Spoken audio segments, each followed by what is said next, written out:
It's going to be pretty intensive, everybody. So let's get in. I'm just going to welcome you and get started to let you see what's going on.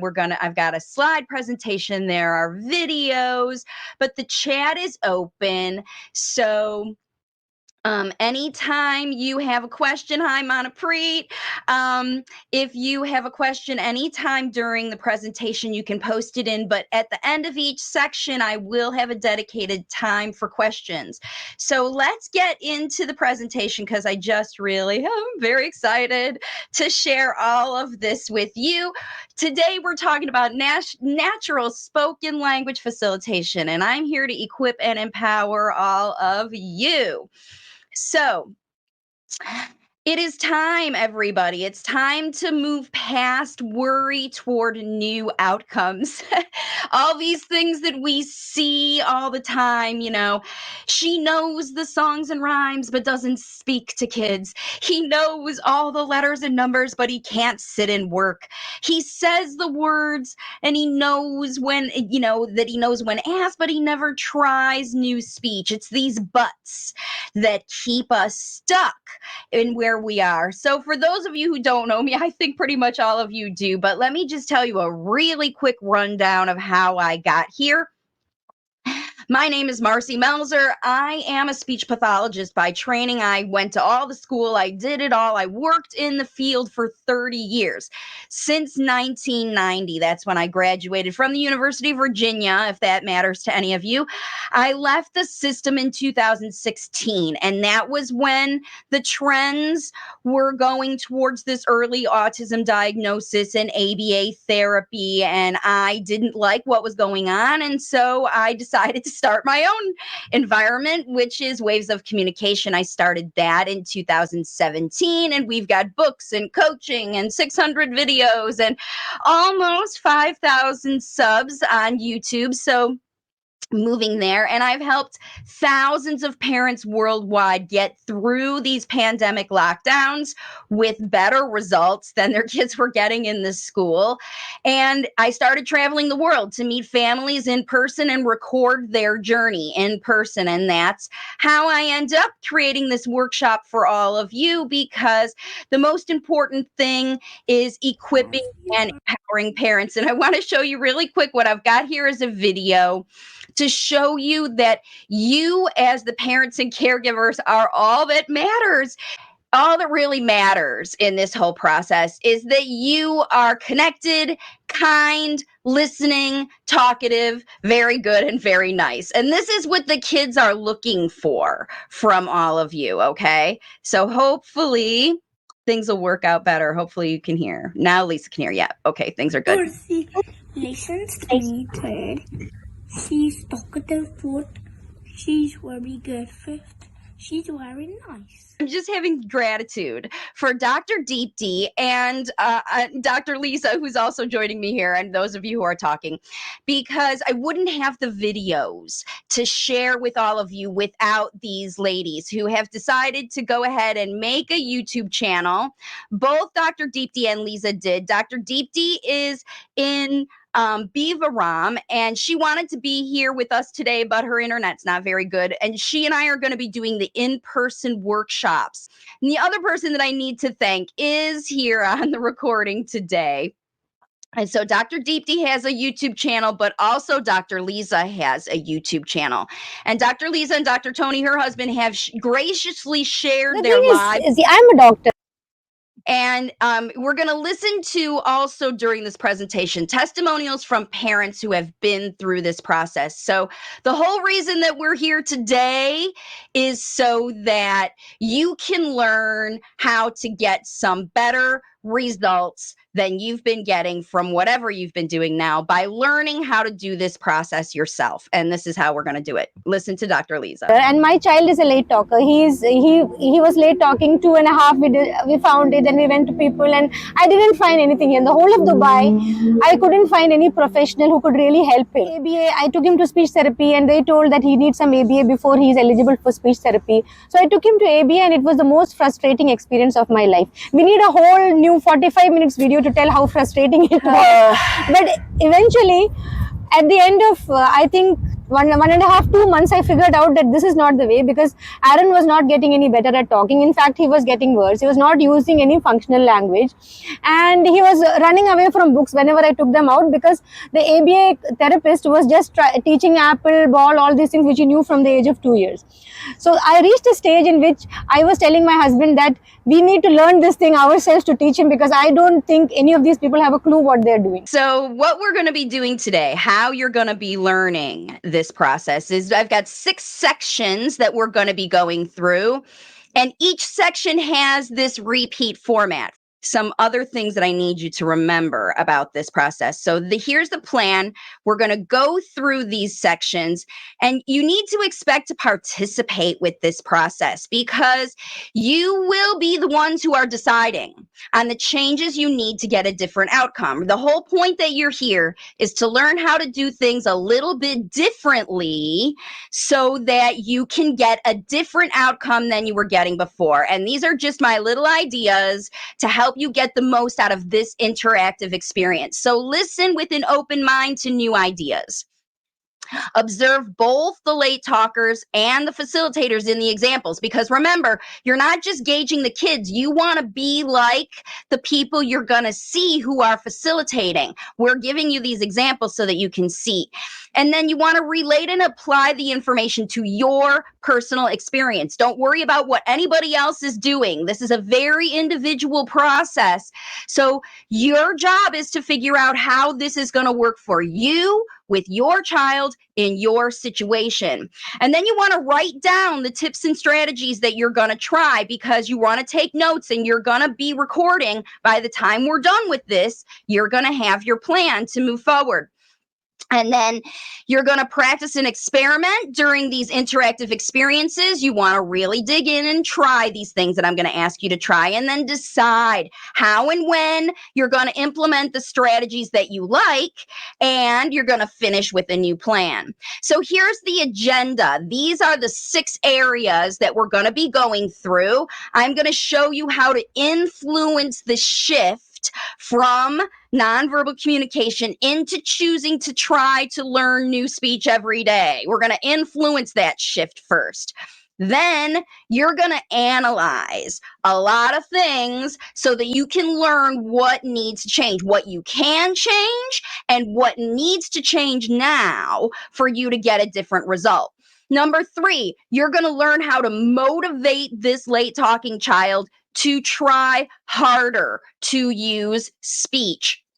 Number 4, you're going to equip that child with valuable speech models every single day. You're going to find a way, I'm going to show you how, to get this facilitation done every single day. And then you're going to empower through proof that speech is a better way to communicate. The proof is going to come through your experiences. Your child doesn't believe it until they know it, until they experience it. And I'm going to show you how to make that happen. And then number 6, you're going to plan for progress in the long term, because this is not a 1 week or 2 week or 1 month or 2 month progress. Now, I hope that all of you have accessed your guide. If you have not accessed your guide, then go ahead and let me know. You can say in the, if you need the link, you should have gone through your self-analysis survey, hopefully learned a little bit of something about your situation and your choices so far. And then at the end of that survey, your guide is downloadable. Now, I'm going to be working through, the guide comes from the workbook. This one, it's the same. The 11-week language facilitation journey to speech and the 11-week journey to shift behavior to speaking, they are the same book. They just have a different heading page just because of where they're published, because I've got it published on Amazon all over the world. So if you have, you can use a notepad with the things that we're going to be looking at today, or you can work right inside your workbook if you have one. If you don't have one, then you can access it on Amazon. So let's go back here. Whoops. All right. So Now I'm going to go here again. Keep your journey going with the workbook. If you don't have a workbook, you're going to want to get one because this is going to help you move forward. Okay. So now I'm going to pull this out real quick and I'm going to bring up another set of slides so that we can move into our next steps, which is connection. And here we go. Okay. So in this part of the workshop, we're going to be working on natural language facilitation. That's what NLF, or National Spoken Language Facilitation, NLF.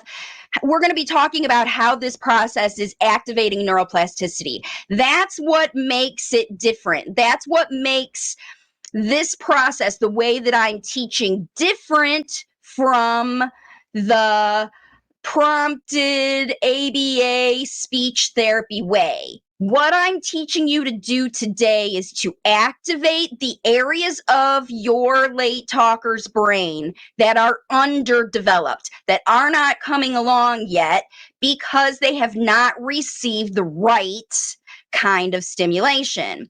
So we're going to talk about neuroplasticity first. Let's go over here again. And we're going to be talking about mindset and connection and development, and how mindset and connection and development all go together. It's not three individual things. It's all one process. We're going to be talking about language facilitation talk, and how you talk and the way you speak makes a difference in your success. And then we're going to be talking about the language facilitation zone, which is this energetic area, this space that you create that will allow you to connect and earn trust with the late talker. And then I have some great video examples and tips for connection. We're going to practice looking for signs of connection, and you're going to even analyze your own mindset and connection with the late talker you like. So the most important thing to realize with neuroplasticity is that every late talker has potential to develop neural processes. Neuroplasticity is already developing. It doesn't matter if the child has a diagnosis, if it doesn't have any, it doesn't matter what diagnosis they have, if they have a diagnosis, if they don't, if they, whatever. We're activating improvement, 1% improvement from where we are right now. So every late talker has potential because every human is wired for natural speech development. The processes remain underdeveloped, like I said, due to lack of the right spoken language exposure and practice. So guess what? With the right spoken language exposure and practice, you're going to develop these areas of your child's brain that are not developed now that will enable them to start talking. And so they are stuck because these areas of their brain are underdeveloped. They're stuck in early patterns of visual and physical communication that they were born with, that very early stuff, waving your arms and crying, that they were born into the world having. They haven't developed out of it, or they haven't developed in the right way. They're just developing physical and visual communication and not spoken language because those areas are underdeveloped because they're not stimulated. And facilitators, by the end of this workshop, you're going to be providing the right stimulation that activates those unused speech development processes, because new neural processes develop via neuroplasticity. And the reality is neuroplasticity is already happening with these late talking kids. They are just choosing different kind of stimulation to activate different neural processes, right? They are learning, but what are they learning? And this is how they're learning, okay? So you know them individually. You know what they're learning, but I'm here to tell you how they are learning. How do they know what they know? They're doing these things because this fMRI research, they did research with fMRI and learning and watching how the brain changes when these activation. That's why we talk about the right kind of stimulation. Certain kinds of stimulation activate the areas of the brain, without getting into neurology and anatomy, the parts that they need to develop from crying and different kind of cry for hungry versus sleep into different spoken language. And it goes through a whole process of nonverbal development.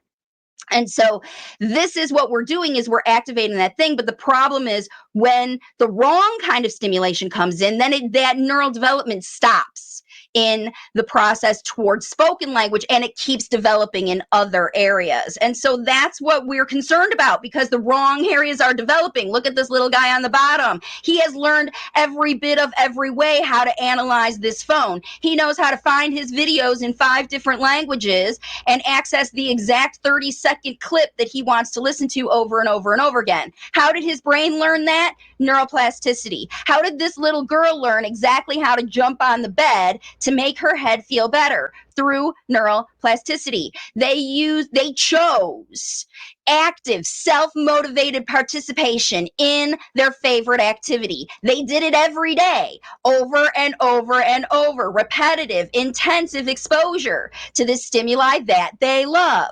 They had an incremental increase, right? So they didn't only want videos in their language, they wanted videos in every other language, and they wanted this. And if they could find it 80% of the time, they'll keep looking. They don't even have to have 100% success rate. As long as they have 80% success rate, they will keep working and keep looking and keep learning and keep trying to elevate a skill. Do you see where we're going here? The other thing that's really wild about this, that they learned from this fMRI study, is that it must include a motor task. So you've got to include some sort of physical activity, which can be swiping on a phone or jumping on the bed. But it must be simultaneous to the exposure, which is why kids swipe so often. They don't sit and watch a 50-minute video. That's not including a motor activity, right? Why do they only have a short attention span before they have to take action? Because they're reactivating neuroplasticity, and they do it in rhythm to increase number 3, that repetitive intensive exposure. Because when these things feel good and you learn them over and over again, that's how neuroplasticity develops. That's how neural systems develop. So why is connection so important for this whole process to happen, for language facilitation success? Because you are asking a real person, let me go back here. You are asking a real person to change, not a dog or a robot, or it's a real human being that you are asking to change their whole way to communicate. And so connection with a trusted facilitator is necessary to motivate this late talker to change their currently effective method of communication. They know it. It's working just fine for them. Just how they're getting every video they need, getting you to deliver the food when they want, getting you to give them the ice cream when they go to the mall, all that stuff, right? They know how to make those things happen. And you want them to change into a whole new system of spoken language that they don't even know how to do yet. And that's why connection is so important, because if you want to motivate someone to change, you have to be super motivating, right? So you're going to use connection plus neuroplasticity to target functional speech development. And language facilitators incorporate all 5 of those components. That's why I have it here for you in this format, so that you will naturally incorporate all 5 of those components to trigger neuroplasticity, not for learning other things, but for learning spoken language. But you do it through learning other things, easy things, like how to snuggle on the bed and find the right videos to watch, how to brush your teeth, how to eat. You're going to use connection with this child with easy and fun activities that facilitate independent motivation to try hard every day and practice new functional valuable speech for communication. Self-motivated practice, not practice all day every day when you say, but choosing and seeking practice. This is what we're going to be motivating here through this process, because without it, you're not going to see improvement. You're going to stay stuck. Okay? So we're going to use connection plus neuroplasticity. So here's Dr. Deep D in a group situation. You want to learn, those of you who are working in a preschool or seeing, how is she doing? This is a non-structured, social, natural experience that all of you can relate to. Let's take a look.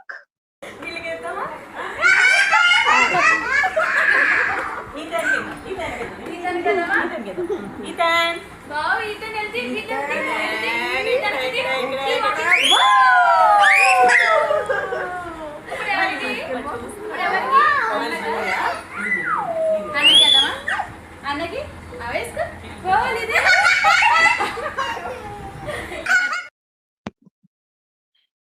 All right, so what we need to do with these kids is establish connection and necessary joint connection with these disconnected late talkers, right? So how are you going to do it? How are you going to get them? You have to put on a show. They need to see the proof that you are going to be a facilitator and not try to control them or control the situation. And how you prove it is through the way you speak and the actions that you do. And that's how I'm going to show you how to do it. So, like I said, the way you speak and the actions you make are important because late talkers are able to understand the true intention and subtle manipulations behind your actions and words. Because after all, late talkers are experts in nonverbal communication. Now, what I'm talking about here, these subtle manipulations, those,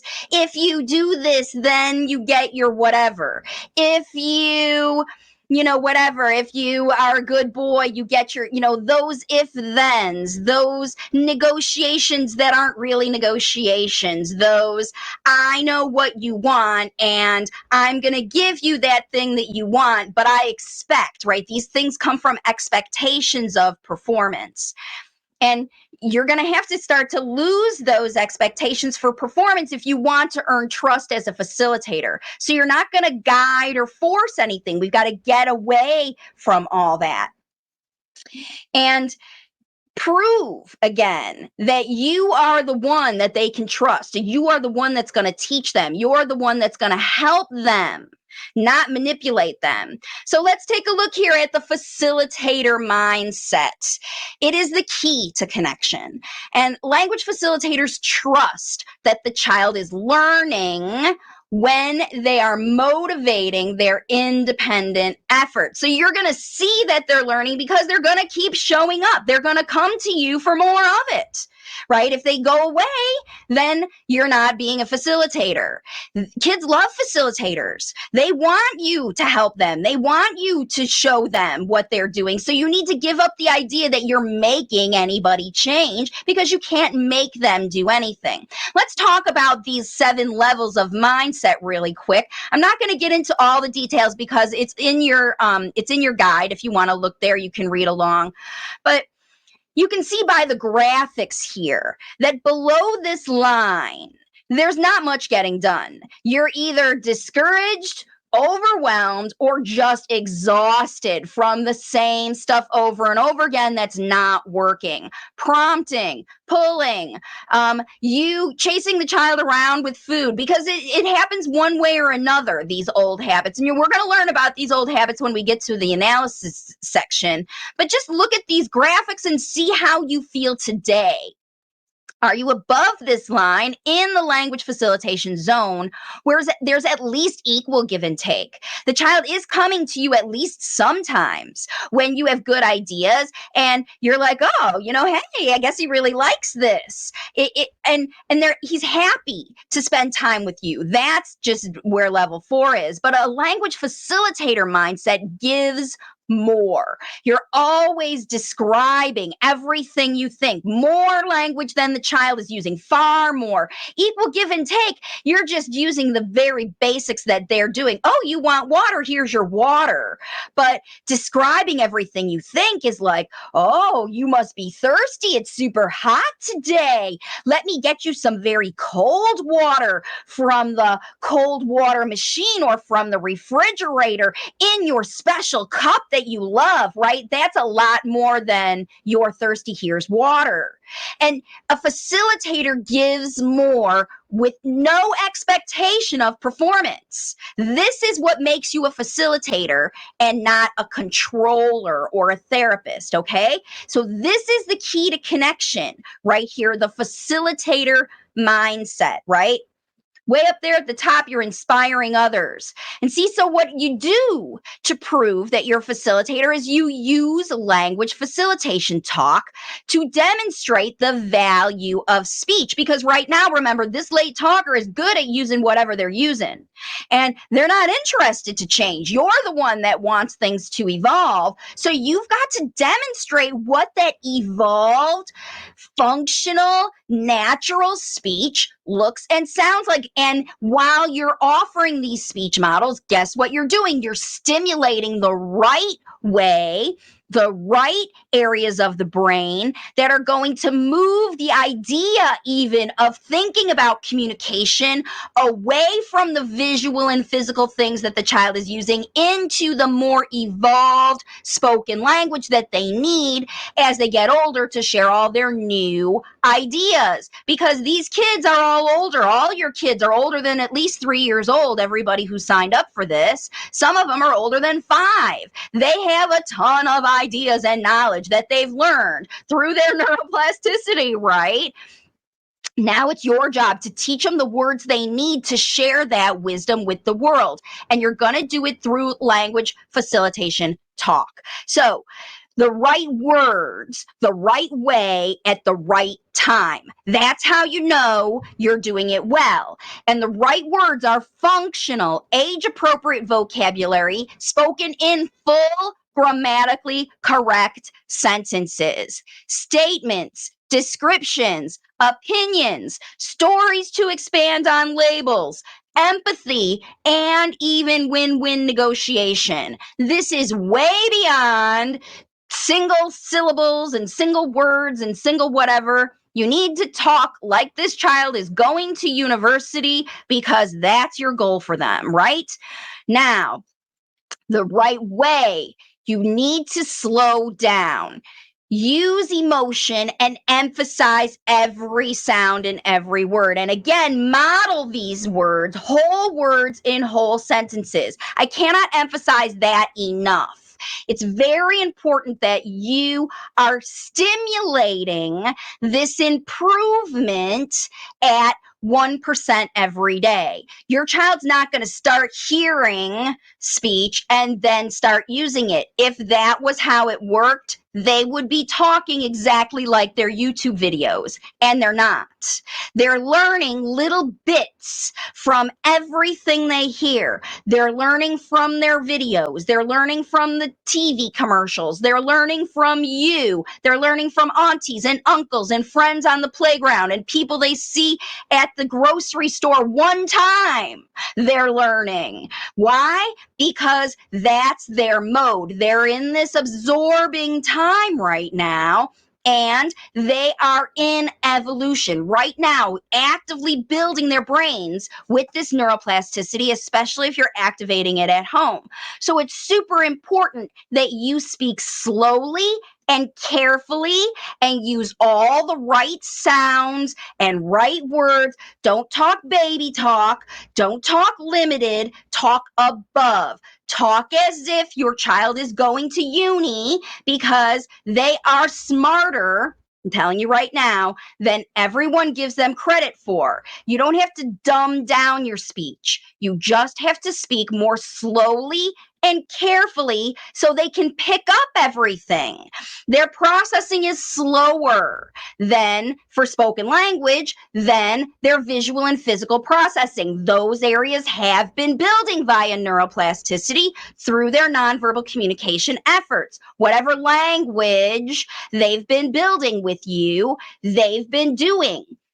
So now it's time for you to turn that language into spoken language and to show them what that looks and sounds and feels like through your examples. Nice, slow, easy to pick up, perfectly spoken, expert speaking examples. This is what your late talker needs because this is what you want ultimately. If you want them to use garbage baby talk, then you'll use garbage baby talk, but none of you want that. You want evolved spoken language. So you always have to talk above where your child is. I harp on this because this is one of the main things that I see in families is that they forget how much their kids know because they're not using spoken language to communicate it. They're not even using visual or practical language to communicate all these big ideas they have because the ideas are too big for the limited language that they have. They need you to reach in and bring it out. And we're going to talk about how that happens. Okay, so modeled at the right time means not just random, it has to be very applicable to what's going on. You're going to introduce the topic before you begin an activity, not just random, let's talk about whatever. It has to apply to the child's life or you're not even going to get them to come in the room. You have to repeat new vocabulary and embed new language concepts into familiar phrases, things that you normally do, okay? So I think we're going to have a little example here. This little toy likes to drive. Go, go, go, go, go, go, go, go, go, go, go, go, go, go, go, go, go, stop! We have it at the edge. Turn around. Go, go, go, go, go, go, go, go. Look, he's even pedaling the bike. Go, go, go, go, go, go, go. But stop, boy. You're gonna fall off the end. Turn around so you can keep riding. He likes to ride so much. He wants to keep riding. Go, go, go, go, go, go, go, go, go, go, go, go, go, go, go, go, go. He's going so fast. Stop! Phew. He knows where the edge is and he stopped so he can turn around. Now he's going to ride very slowly. Let's go slow, slow. He's pedaling very slowly and slowly and slowly and slowly till he gets to the edge. Stop, boy. Turn around. Now the boy is going to pedal very fast. Go, go, go, go, go, go, go, go, go, go, go, go, go, go, go. Stop. He made it to the end very fast, and he keeps turning around so he doesn't fall off the edge. He will get very hurt if he falls off the edge. So here you see an example of a mom showing, a language facilitator mom showing this video to her late talking child, and you can see his reaction to this language facilitation talk. And then what you'll see in this little guy is he likes what he sees, but he's going to connect. He's prompting his mom to connect without spoken language, but to say, hey, look at this. Can you expand it? And so let's take a look at the video first.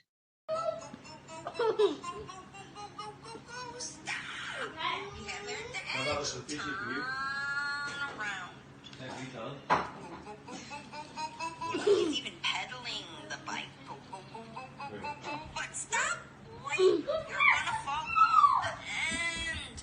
Turn around so you can keep riding. Go, go, go, go, go, go, go, go, stop! Riding. So you can see right here that as soon as he turned around and he imitated me to say, go, go, go, go, go, his mom imitated him and she said the same thing that he said. Let's keep watching.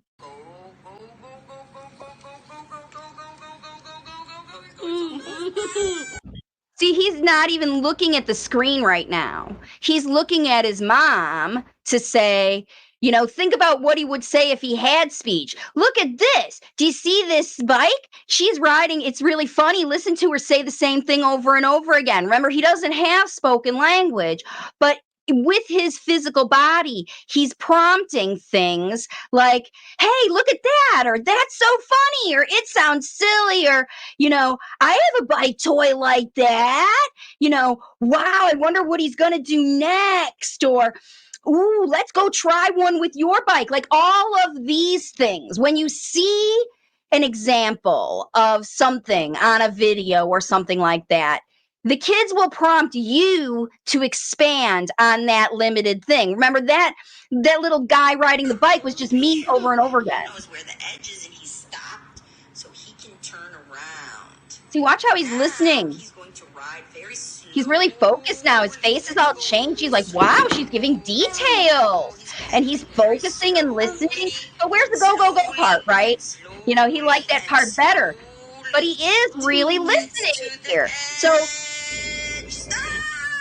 that's why when I gave that example, I went into all that extra explanation, and it wasn't boy ride bike, boy ride fast, boy ride slow. It wasn't that. It was this whole story about why this is going on to rope these kids' attention. And now I just did this all by myself. This is the other thing about language facilitation talk, to know if you're doing it right. It doesn't matter if the child is responding or not. I gave that example with no child present at all. And I wasn't even there talking to this child, and he responded to the video, right? Just because his mom showed him on the thing. So to give an example of how you could talk like this anytime and get this level of attention when you give more. It's important that you understand, because you have to give more. That's what this is all about.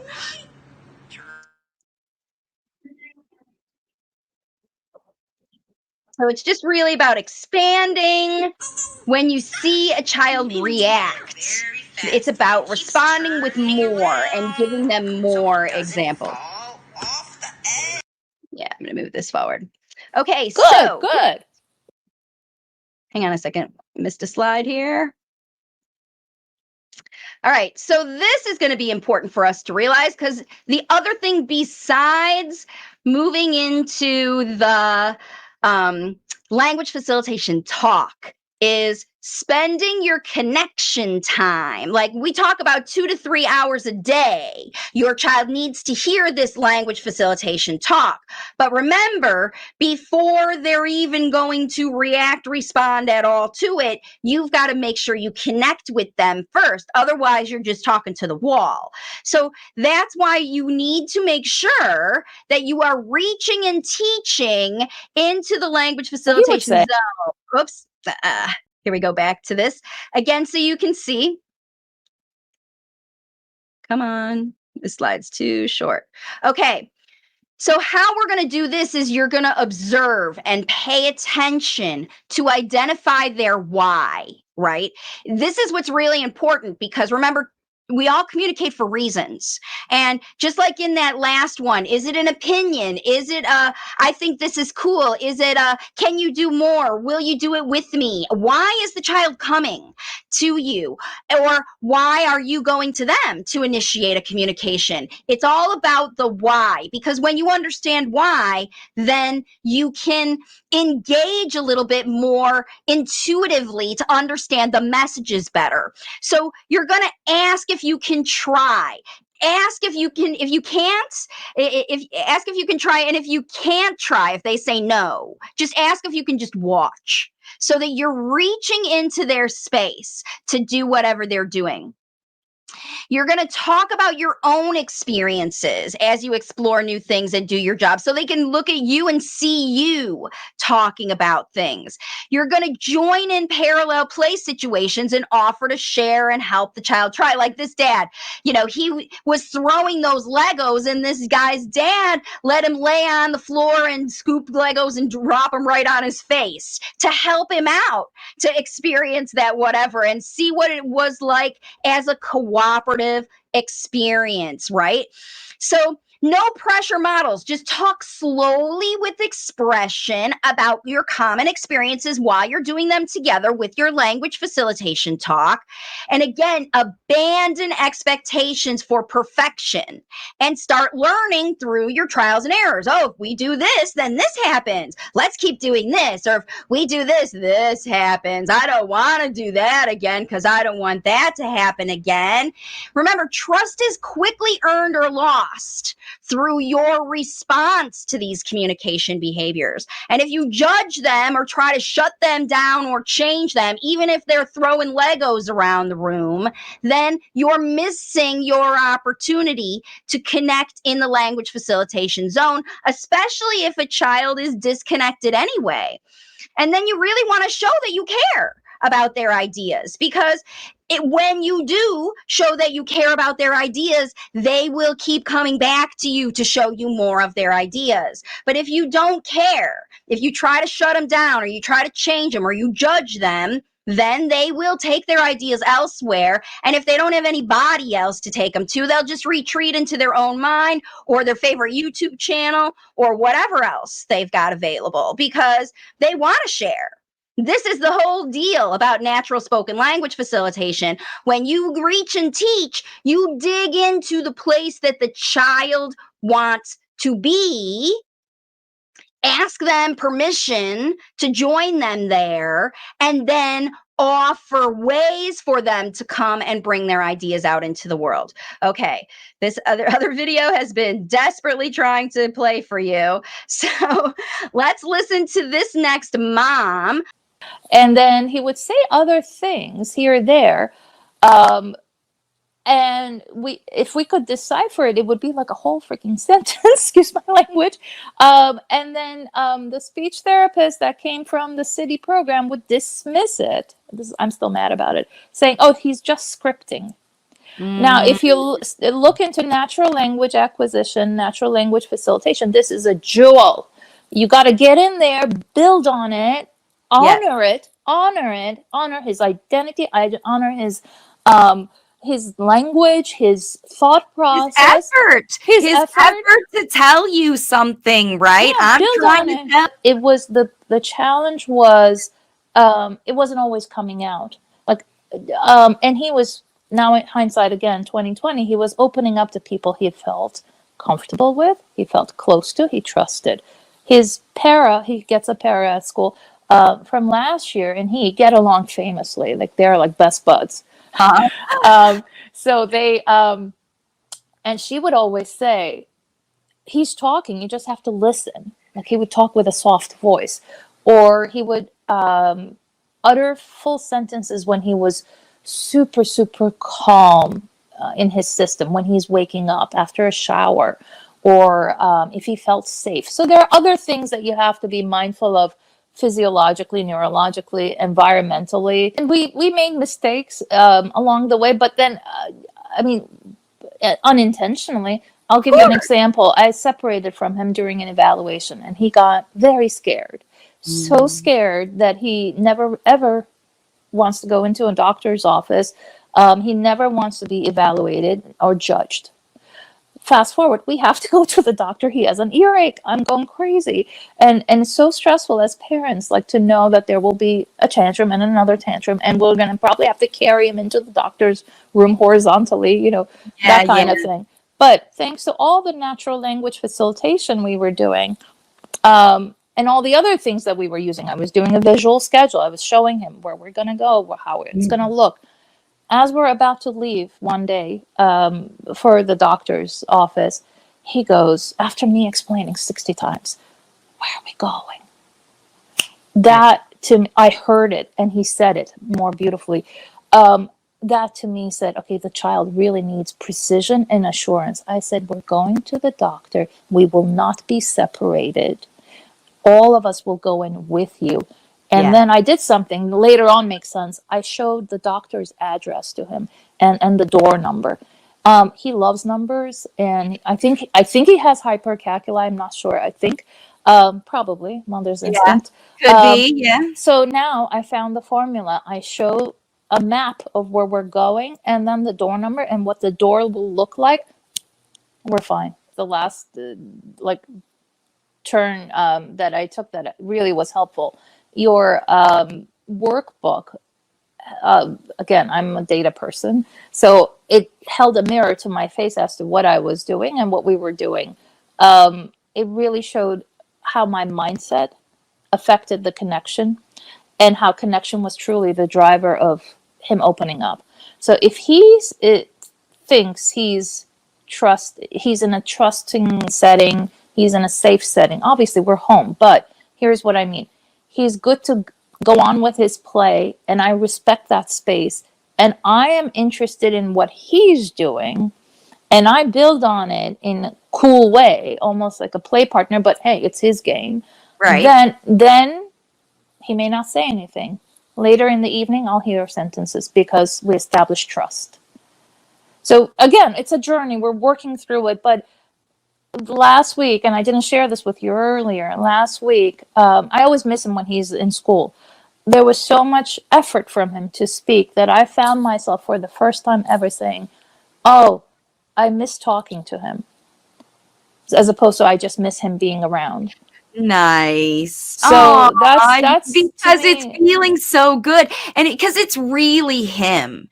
It's not that immediate reflection of what he just heard. I mean, authenticity, I think, is like one of the most tossed around words nowadays, in many different fields. But it's really about that authentic in the moment connection. Like, I have to hold my teacher self back a little bit. Like, as a parent, you want to teach and show and take him to the next level, especially if the child is like, he's got more than what the IEP is telling and stuff like that. So I'm always like, type A mom. It's like, let's do more math. Let's do this. Let's do this other arts and crafts. It's going to be good for your speech. Got to drop it. Okay, he just wants to play with that snake for the next hour. All right, you know what won him over?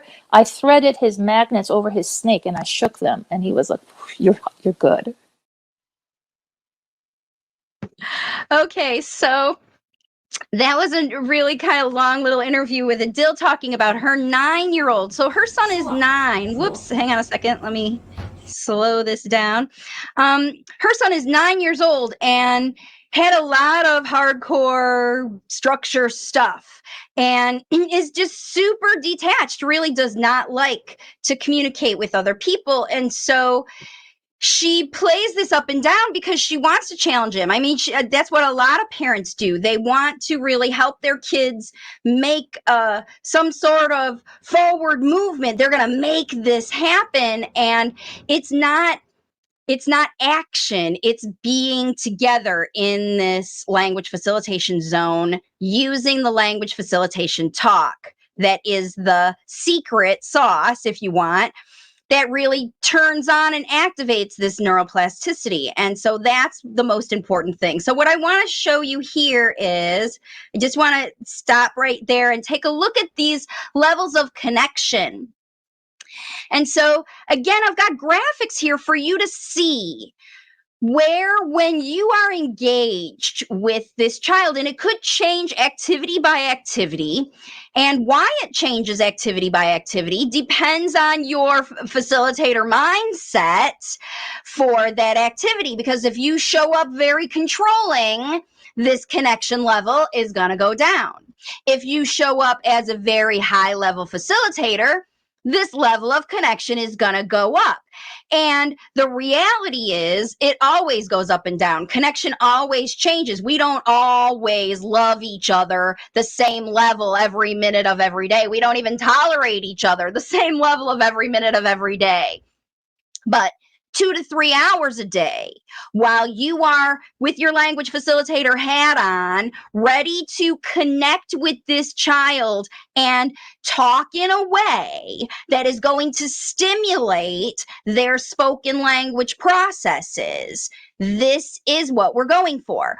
And so when you understand what that looks like, it'll be a lot easier for you to plan it in. But the reality is, there's things that you're going to have to change. And the first things that you need, that you can change and that you need to change, are your mindset and your connection. And they have to stay above this line. So these are graphics that represent the late talker. Below the line, they're scared, they're confused, or they know what's going on, but they're just leaving. They understand that they're trying to be manipulated. They're bored. They're trying to be controlled. Somebody wants them to do something they don't want to. They're trying to put their influence onto the child instead of facilitating the child's ideas into the world. All that stuff happens below the line. Above the line, the very basics to get you up here is a content, tolerated, balanced experience. I like listening to you talk. I like being in space with you. I like what you're saying enough to stick around, right? That's just enough to get the influence, the stimulation into the child's brain. But what activates the dopamine to get things going is when the child becomes happy. And when they get even more than just happy and curious, oh, that's a good idea. Ooh, maybe I'll try that. When they get into, ooh, I love this. Let me do it again. Let me do it again. Let me do it again. It's like when you jump off the diving board, right? The first time in the deep water, you're super scared until you try it and you realize, oh, that's not so bad. But then you do it a couple more times and you start to enjoy it. And then you decide you want to go on the high dive and get bigger. And then if you like it so much, you're going to go to level 7 and you're going to teach other people how cool this is because you just love it so much. You just want other people to experience these positive things with you. But it also works for negative. So when you think about this connection, a child could be all the way up at level 7 wanting you to share in their misery. This person's making fun of me. I lost my ice cream. I want to eat the entire bucket of cookies and I want you to see my pain. That's a level 7 connection. Because this person not only wants to have an idea to project to the world, they want to make sure you know it. And they want to make sure that you feel the same as them, because that's what connection is. When we're connected and we feel the same, below this line, I'm feeling something by myself. I'm out of here. I don't like you. I want to be gone. Above this line, you're tolerable or interesting or enjoyable or so cool. I want to learn from you and teach the world. We're joining forces, right? So this is where you're going to move in. And the higher it goes, the faster this development happens. All right. So now we're going to look at a video of me connecting with Aaron. So I never met Aaron before personally. They live in Dubai and I live in Florida. And the very first moment, I moved into their home, into their guest room. So there wasn't like it was going to be a half hour and then we get to go. It was like I had to figure out a way to establish some sort of relationship with this child because I knew it was my job to demonstrate how to motivate him to make this shift. And so the first thing I had to do was get out my language facilitation talk and dig into the language facilitation zone. So let's take a look at what that looked like. So first thing I want you to do is watch how his connection is activated by the way that I verbally and non-verbally communicate with him, because language facilitation talk is all in. And then write down, this is your first activity, by the way, write down the nonverbal signs of communication that you see, remember watching both me and Aaron, where you can write them down in categories or whatever, but scribble as you watch this video. Sure.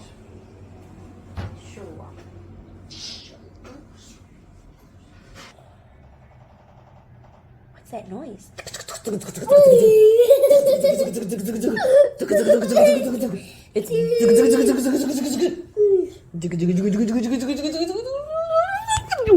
Coming up,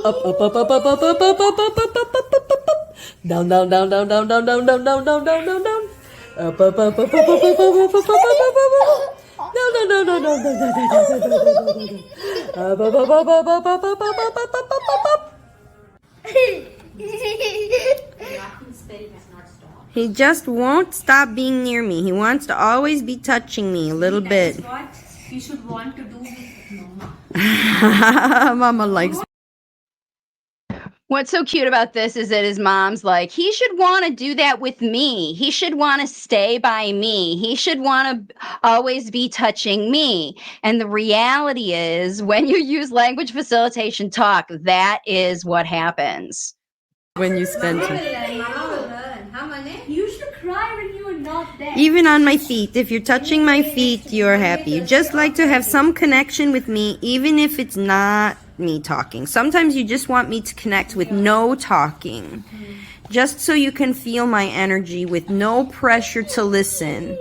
But Marcy never stops talking. Always, always talking. Even about how you feel. Wiggle, wiggle, wiggle. Wiggle, wiggle. All right, here comes Tickle Finger. Here comes Tickle Finger. No more Tickle Finger. I'm done with tickling. I want to read. We're building, thinking, building, bouncing. La la la la la la la la la la na na na na. Na na na na na na na na na na na na. So now you can see here are my examples that I have. So he's staying in the room and making noises with his sister, giggling, feeling, pausing his noises when I say something new. His head is touching my feet, in that other part of the video.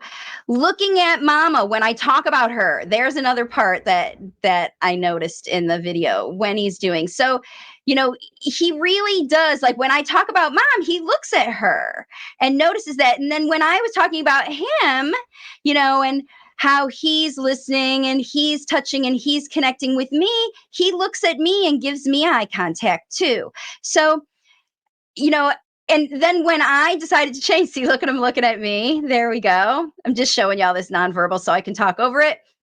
And, what is really cool about this situation is that there's all kinds of, this is within, 24 to 48 hours of me actually knowing this child. And he's perfectly willing to connect with me, unfortunately, in this day, more than he wanted to connect with his mom. His mom's like, she was a little jealous. She's like, hey, I want to feel that connection. And then this part here, when he's jumping and La la la la la la la la la la la.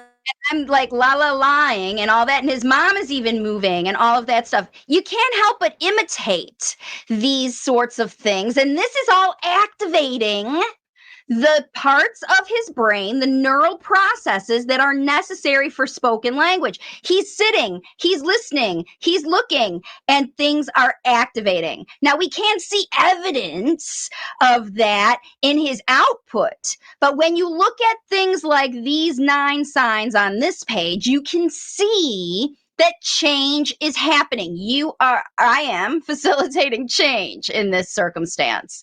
So, if we consider all behavior to be communication, and we look at these kids, we can see, is the message connected with them? When we look at each one is a different situation. So here's like this little guy up in the upper right who has a stomach ache and he's not feeling well and he just wants someone to come and help him.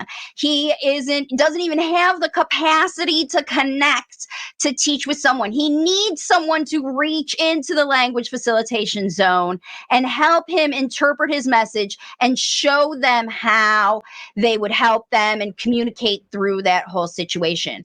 This little girl right below him on the right, look at her eye contact. She's super connected. Somebody gives her a good idea. She's willing to look away from what she's doing to look at a facilitator and listen to their new ideas. And then on the left here, this guy up here at the top is exploring these whatever seeds or whatever it is. He's all by himself. He's thinking in his head, look at this. Let's explore this. I wonder what this is. Unless he turns and looks or takes that to somebody else, this is going to be a solo exploration that's stuck in nonverbal visuals with this kid. And this little baby, look at this little baby already connecting on the bottom, biting her mom's nose. Like, she's figured out some physical way to connect with the mom, and the mom keeps offering her an opportunity to repeat that experience, okay? So now what we're going to do right here is we're going to take a look at your own situation. So, where you can start to analyze your relationship with the late talker that you know. And these are things that happen every day, whether you're at home or you're a caregiver at school or something like that, any of these situations, 1 through 10, that you regularly have the opportunity to engage with your late talker as their parent. You do all these things. Number your page from 1 to 10 and go through here and think about your typical mindset when you're doing these activities.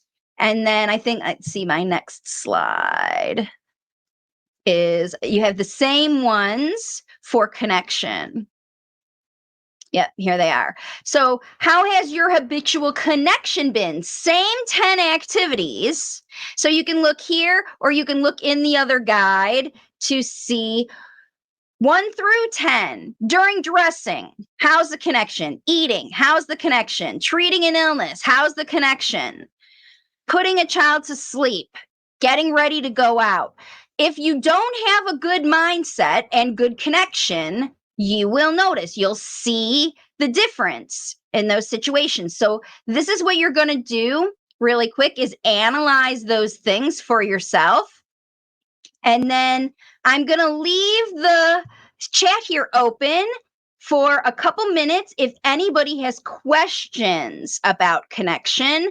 And if you don't have any questions and you just want to share, you can put in the comments, what is your best area of connection? I'm going to pull this back. So when you look at these 10 areas, which of these are you super connected and your mindset's super high? And which of these do you need to work on? Is your connection not so good? And I'm venture to say that the ones that your mindset is best are the ones that your child is already pretty good at. And you want to put a star by those of these things because these will return to this list later when you are making your plan and deciding which opportunities to use to expand on. So the ones that are already feeling pretty easy for you, that is where you're going to do that. So I'm going to give you just a couple minutes to do this while I pull up the next set of slides. Risha says, can you please elaborate a little more on level 6 connection and mindset to assess where I stand? Let's look over here really quick to this one, all right? Connection. Okay, so level 6 right here. So let's work our way up. Level 4, the child is curious. Okay, that's a good idea. Maybe they laugh at you. They think it's funny. They smile. So maybe when you're riding in the car, they're bored and you start singing Wheels on the Bus and they smile. That's a level 4 connection, okay? A level 5 connection is soon as you start singing Wheels on the Bus, your child starts to make the motions on their own.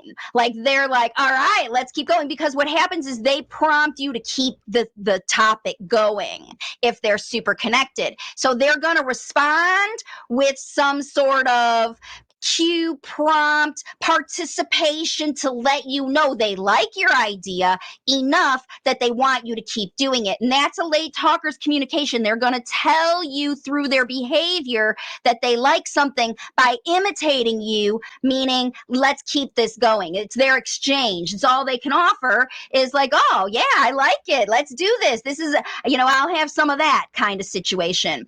And that's where number 5 is going to be, where you're going to see them joining you at the same level you are.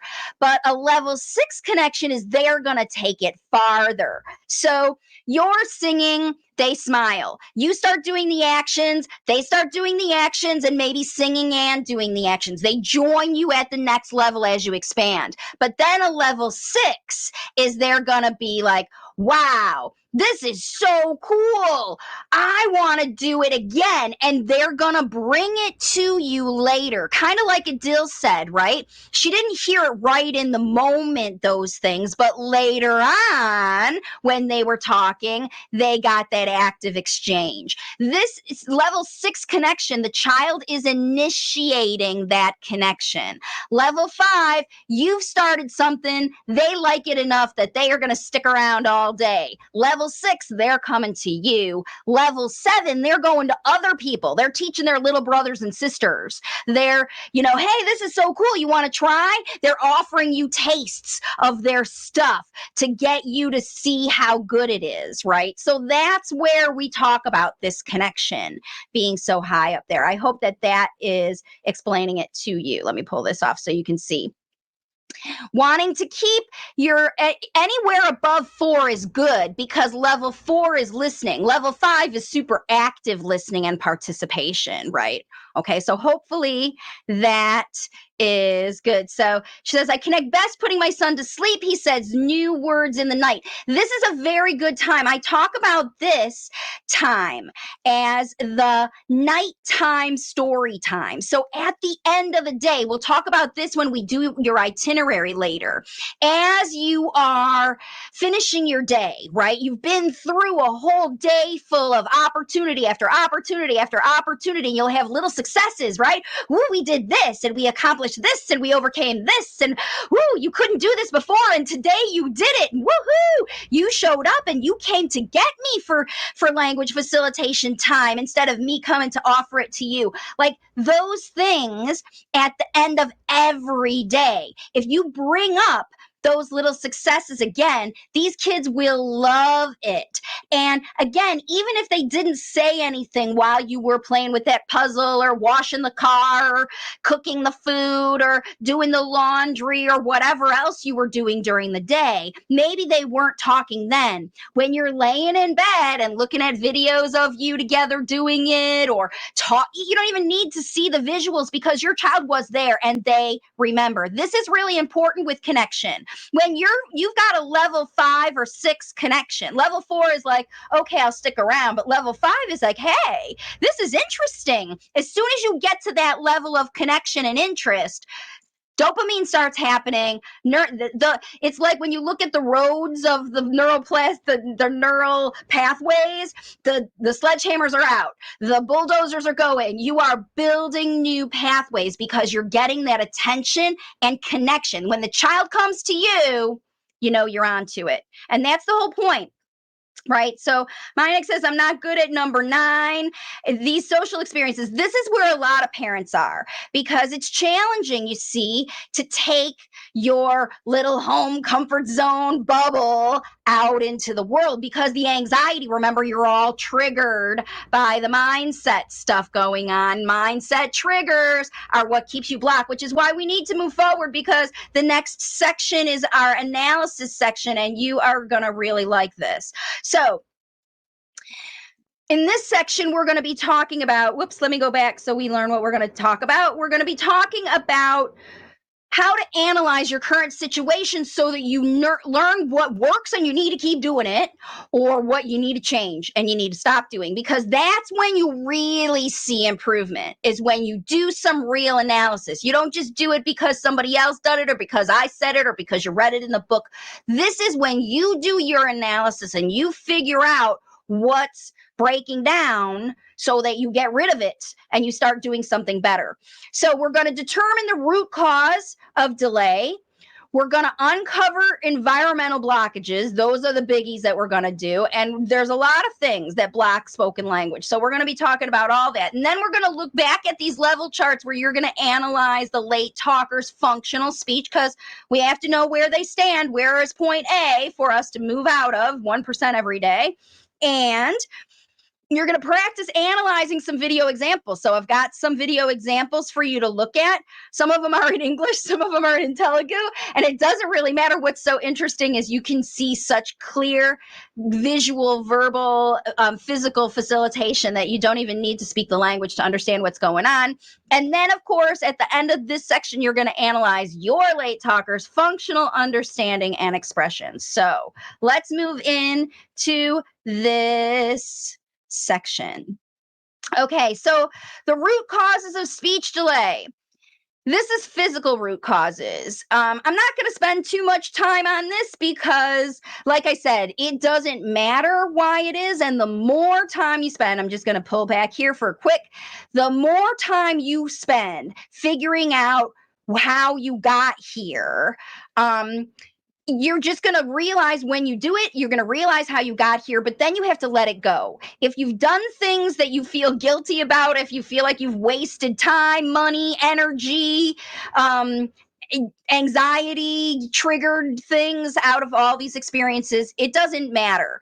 We're at a situation where you are now with your child. And the goal of this whole process is to move forward from here, where you are today. And by eliminating anything negative that got you here, that got the negative things, because you all have ideas in your head, things that you want to stop, that you want to shift into spoken language, the nonverbal communication that you want to shift over, and you have things that you want your child to be doing more independently, that you are already doing. The reason that you're exhausted with that crank thing on your back is because you're doing all these things for this child. And the idea is to facilitate evolution and growing up. So these physical things, I'm just gonna, you've seen these lists before. Lots of things cause speech delay. But the number one physical root cause, even though true autism, cerebral palsy, poor diet, allergies, toxicity, being a twin, blah, blah, blah, blah, blah, all these things do cause late talking. Ear, nose, and throat issues are 90% of the children who are late talking. And that's just because you need your ear, nose, and throat structures to use spoken language, and ear, nose, and throat illnesses are super, super common for little kids. But the other thing that's super common for little kids is virtual autism. So the trend, of course, if you've heard me talking before, is how the trend is for everybody, because we've got a spectrum disorder, to identify everybody on the spectrum. And that's because the symptoms for this virtual autism are the same as symptoms for autism. And let's just talk about what they are. You've seen them all. Your child could have a half a dozen of these. They're late talking, of course, because you're here. They're not responding when they called. They resist cooperation, poor muscle coordination, anxiety, irritability, scripted, repetitive speech, addicted to all screens. They could be see any screen anywhere and be like lured to attract it, like, who knows. Repeated behaviors, poor attention to structure, odd speech patterns, meltdowns out of nowhere. We know that these are the signs of this virtual autism because these are things that disconnect children from their environment. Now, if you want to differentiate between real autism, if you've been told your child, if you have a late talker who's older than 3, you've probably been told by at least one person that your child has the real deal, the real ASD stuff. And even if they don't, they might be able to lose the diagnosis, yada, yada.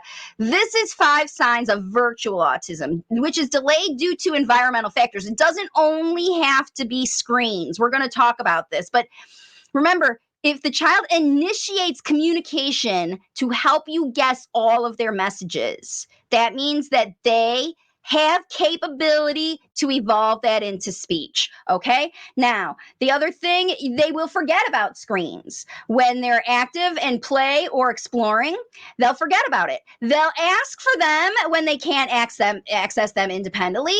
They will give them up on a time schedule without a tour food, just like they'll ask for them on schedule. They'll give them up on schedule, even without a toy or food, depending on how well trained they are. And then the screens are requested for the same time of day out of habit. Remember, these are habitual reasons, habits, not neurological problems. And you can substitute this word screens for any obsessive or super independent activity. So some kids are in this virtual autism because they love to watch water pour. They love to run outside. They love to jump. They love to, dig in the dirt or whatever. They're doing obsessively over and over and over again, just like the kids who are stuck on screens. And again, it's because they look virtually autistic because they lack connection. They are not initiating communication with people. They're projecting communication, hoping someone around them will run in, guess what they want, and meet their needs. And they'll keep doing that as long as people keep reading them, guessing, running in, and interpreting their needs for them. They'll just keep staying in those habits of letting you do that for them. This is what virtual autism is. I'm a diva on my phone, and someone else makes sure I'm fed. Someone else makes sure I'm clothed. I don't care about anything but making sure I find the right section of the right video that I want to listen to so that I can be happy and giggling in my own self-stimulation situation, right? This is what virtual autism is.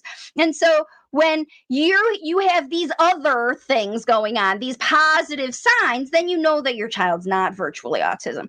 So I have here for you, and this is going to slide forward here in a second, an example of Aaron, who is a classic case of virtual autism. He is speech delayed due to, it might have been maybe a processing delay or something like that to start with, but because of enough environmental experiences that triggered anxiety and an addiction to technology, Aaron is a virtual autism case. So let's look at how he communicates as a child with virtual autism. I think he wants. You want some TV? Okay, Aaron, Mama can give you some TV now because it's afternoon, no?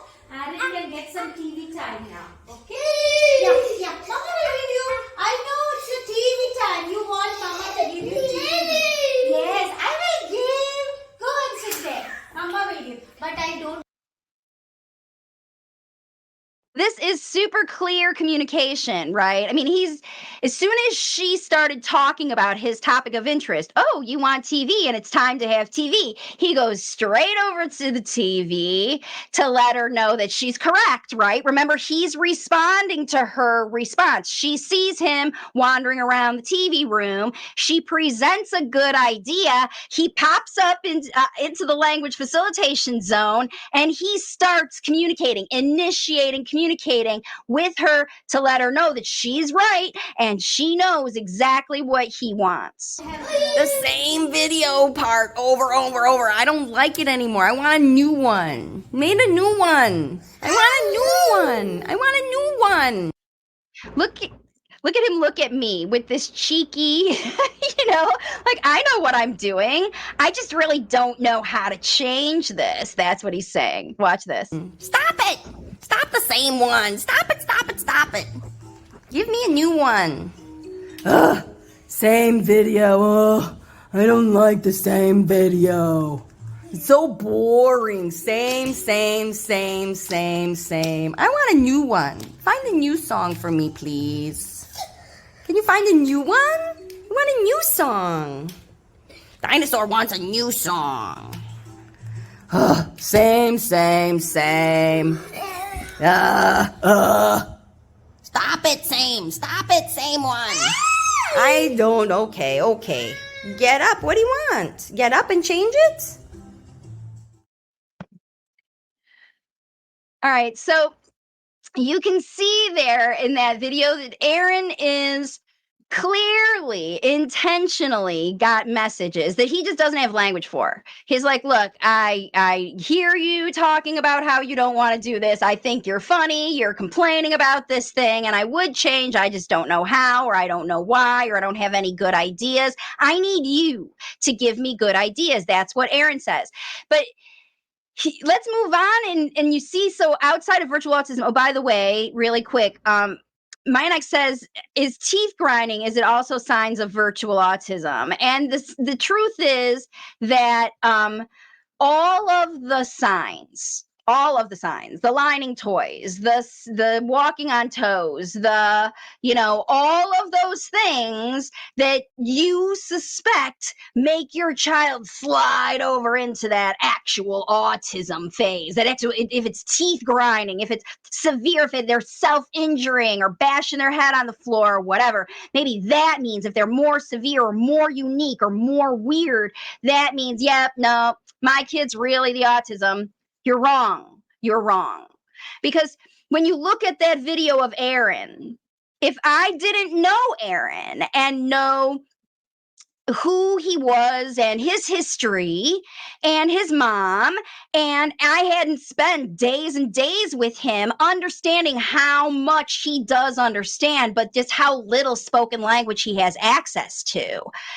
Once you understand that about your child and they know that you know that, hey, this person's here to help me, they're just talking to me over and over again about my speech, then they're going to start to listen, to learn from you. They know they can't talk, you guys.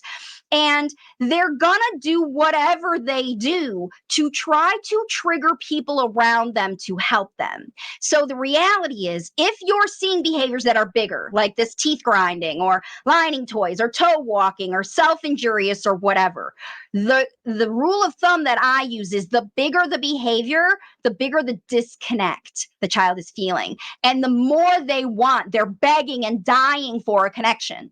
Right? So if they're grinding their teeth, think about what would make you grind your teeth. You have to be so frustrated or ignorant or whatever. But if your child is doing it when they're calm and collected and relaxed and doing whatever, then they're stuck in a behavior that's not beneficial for them. And we're going to talk about how all those things are happening. But remember, I don't want you to spend a lot of time. I'm not spending time on this on purpose to differentiate between, is it virtual, is it not? It doesn't matter. Your child's neural processes are still underdeveloped. They're still underdeveloped. They don't have spoken language because their brain is underdeveloped. I keep saying that over and over again because this is your job. We're not turning this child into anything. We're helping them as a viable, smart, appropriately wired human being develop those neural processes. And as soon as they are not understanding what's going on, you're going to see some behavior, some communication behavior. As soon as they have an idea that they don't have words for and they have big feelings about, you're going to see big behaviors, right? So Preeti says, our son understands everything but does not use spoken language. He types to communicate. Where would you put him in terms of levels? We'll get into that when we get down there, okay? Because it doesn't matter how many words the child says. This is not what we're evaluating here. We're talking about their level of functional expression. So if your child can type, I can talk about it right now, Preeti. If your child can type paragraph stories about his life, he's going to be at a lot higher level of spoken language because he's using grammatical structures that would resemble spoken language if he's not typing. Okay. So my kid's also the same, and she's picking out words, but forget about using it. So we're going to get into all that. Don't worry about it. Let's move into some more analysis because remember, we're trying to move away here from looking at the red flags, those symptoms. I'm showing you them because I know you're all looking at them. You look at these signs, you look at the whatever, but the idea about a facilitator mindset is it doesn't matter. Because think about me as a therapist, right? If I'm going to work with every single one of your children and I come in and I say, oh, this is a bad case because he's got XYZ disorder, and oh, she's worse because she's premature and she's got the XYZ disorder, and she's already 6 and her parents, blah, blah, blah. You don't judge your case by that. Every child, every family has potential. You just need to know what to do, which is why we need to keep moving forward with this presentation and understand that there are other things that block speech, right?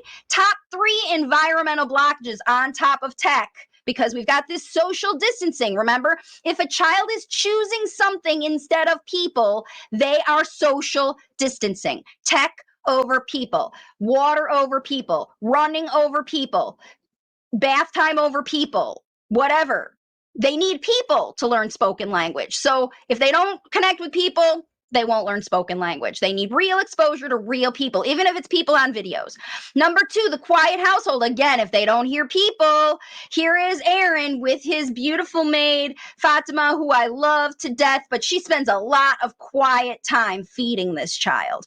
And so that can happen to really block spoken language if they do not hear 2 to 3 hours of valuable speech models every day. If you're working and your child's spending time all day with the nanny or maid and they are not speaking to your child, this is a blockage. Number 3, pressure to perform in exchange for fun. Children will stop connecting and stop learning if they feel pressure to perform on command or fear that they will be judged for their performance. Because this is what happens. Like, you look at Fatima here, this little guy's watching out the window, not even looking at her, not even looking at the food. Somehow it's getting in there. Now let's listen to Jenna talk about her experience. How did she end up with 4 late talking sons in Alaska? Let's see what happened. Very quiet, because I had a bunch of kids that didn't talk. And and I'm home with them. Nobody talks to me. So I've got headphones in. I'm listening to audiobooks and podcasts, and our home was just very, very quiet. So I wasn't even talking to my kids. And that's part of what I think about people telling me, your kid's got these issues, deal with it. And so I'm like, well, I have autistic children. They're not going to talk. Mm-hmm. Yeah. And so not only did they pull back, but I just let them pull back. My third son, he spent about a year in his own little world. And part of the heartbreak for me with him is that I just let him go. Right. Mm-hmm. I saw him just like pull into himself. And I remember there would be days he would just walk around and not talk to me. Right. He would just do his own thing. I'm like, I would try to get his attention. I would try to talk to him. I try to interact with him, and he just wouldn't. And I would just cry. I would just feel so helpless looking at that and not knowing it was my job to pull him out. And I know that now, and I have, but I don't want anybody else to think that, you just let your kid go. You don't. You fight for them, and you just play with them, and you talk. It's so simple. I feel like this is stuff that people used to know how to do, that you play with your kid, you interact with them. Nothing is lost. Even if it doesn't work, you're building a connection with your kids. Exactly. Sitting with him and just talking to him and listening to him, which seems really strange. I have a busy life with a lot of kids, and so I would put everybody to bed, and I would just sit with him, and I would realize that he would talk to me. He would say little things, and I just really had to listen, because he had no confidence in what he was saying. He was almost 7, and he had no confidence in using his voice. And so I would just listen to him, and I would talk to him, and eventually he would start grabbing my hand and pulling me towards the snack cabinet, right? And that was huge. That was that first little Mom can help me with this. And so and anyway, so we were just getting along really, really well, the two of us. Yeah. And I was just really encouraged that he was just coming out, and he was I was just getting to know him. Even though he wasn't talking, I was getting to know him. And your protocols say 3 to 6 weeks of consistent work. And I was like, it doesn't matter. I'm just going to keep going. And so it took Elliot the full 6 weeks, and it was a lot discouraging, right? Yeah. I was putting in a lot of it. It wasn't discouraging in that, there were a lot of benefits, and he was blossoming in a lot of ways, but he still wasn't talking. And then it was just, the echolalia started. He started repeating me, and he just started talking. And now he's really, really great about all his wants and needs, right? He's very bossy, and he does, he tells me one exclamatory sentence that he wants: cookie, banana, those sort of things. And it's amazing. It's huge that he's able to tell me random things. Okay, so let's talk really quick about signs and pictures. I'm not sure how many of you in your past have used these strategies, or you've had your therapist use these strategies. There's a lot of different camps about this signs and pictures. I, even in my own past, have used these strategies before, because I was told at the school or whatever.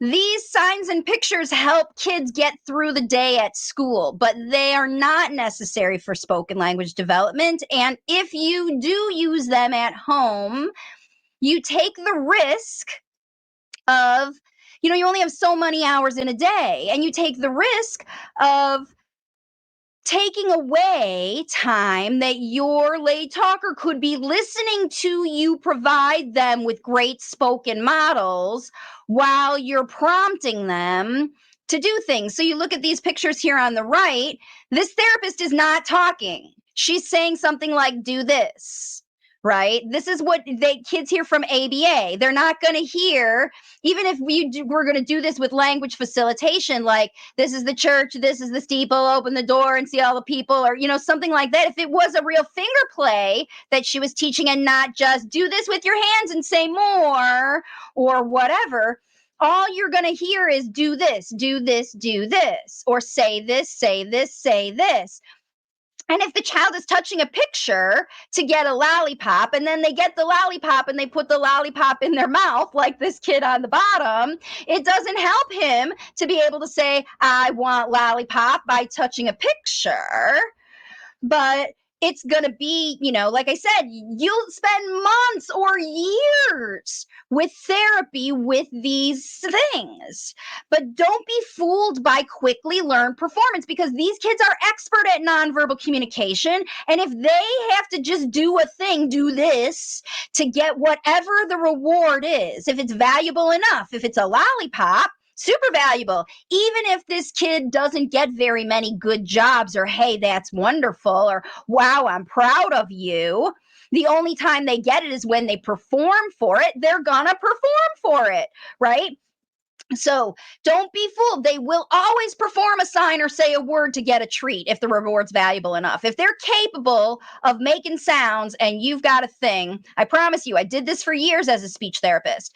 Now, prompted exchange of nonverbal messages is not the same as functional spoken language. Remember, this hand movement to say more or please or pictures or whatever, they're not, like I said, it's not the same as functional spoken language. It's not the same for you, and it's not the same for them, because these methods are too limiting for most late talkers. These kids are way too smart for I want lollipop. Look at these two kids in this pictures. They're at least 4 years old, and they know a lot more than I want lollipop. I want the blue one because I like the sour flavor. I like green better than red, or I like red better than green. They want far more spoken language than to express I want X. So, and even Swati says here, my therapist suggested signs and pictures, but I don't see any advantage because my son pushes the pictures away, because your son knows that those pictures are too limited, Swati, and it is not helpful. It's a waste of your time. If you have access to a professional therapist who knows how to engage and play and model great speech and offer things that you can't offer, then you don't want that person wasting their time programming a computer device or making your kids do this business with their hands. You don't want that. It's wasting your time and energy. You want spoken language. You want real speech. So that's what we have to facilitate here. So we have to get rid of the signs and pictures. And I'll show you a good example of what happens when you look next. I got another What we mama might be who starting shares her to do with her experience. is something called PECs. So picture exchange communication. Before we started with the PECs, however, she'd go on a slide, she'd say we on the slide.